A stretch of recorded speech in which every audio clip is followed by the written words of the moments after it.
আজকে হচ্ছে আমার কাজিনের বার্থডে, এই জন্য হচ্ছে ভাইয়া ফুল আর কেক নিয়ে চলে আসে আমার কাজিনকে সারপ্রাইজ দিবে এই জন্য। আর সাথে সাথে আমাদেরকেও ফোন দিয়ে নিয়ে যায় যে ওকে হচ্ছে সবাই মিলে একসাথে উইশ করব। তো দেখেন হচ্ছে কেকটা কি সুন্দর কালারফুল ছিল। আর দেখেন আমার কাজিনের বেবি কি সুন্দর করে হচ্ছে কাগজ দিয়ে ঘর ডেকোরেশন করেছে, মাশাল্লাহ। আর হচ্ছে দেখো আমার মাটাই, আমার এই ছোট্ট মাটাই হচ্ছে এত কষ্ট করেছে, সুন্দরভাবে ঘর সাজিয়েছে। সবাই ওর জন্য দোয়া করবেন। আর এখানে হচ্ছে আমরা আমাদের পোংটা দুলাভাইয়ের সাথে একটু মজা করছিলাম।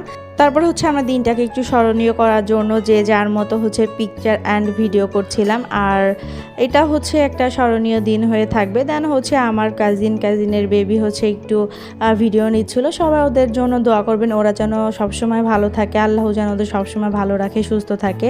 আপনারা সবাই ওদের জন্য দোয়া করে যাবেন। আর আমার মেয়ে হচ্ছে কেক পেলে হচ্ছে হ্যাপি হ্যাপি বলতে বলতেও শেষ। তো হচ্ছে সবাই মিলে হচ্ছে কেক কাটে, ওদের জন্য দোয়া করবেন। আজকের ভিডিও এখানে শেষ করছি। থ্যাংকস ফর ওয়াচিং অ্যান্ড আল্লাহ হাফেজ।